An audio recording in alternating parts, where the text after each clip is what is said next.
Hey guys, for this video, I'm gonna be teaching you how to recover your WhatsApp chats. With this tutorial, you're gonna be able to look back on your previous or past chats in WhatsApp. So the very first step is opening WhatsApp and just wait for it to load. And you should go in the settings tab at the bottom right corner of the screen.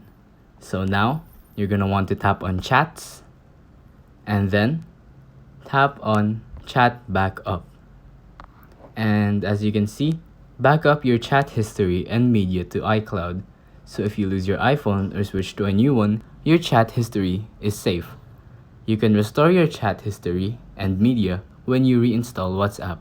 So you can either tap on backup now to back up your present chats, and you can also turn this on so it automatically backs up. And that's actually that simple. If you think this video was helpful, please consider liking, subscribing, and hitting the notification bell. If you have any questions, feel free to comment down below.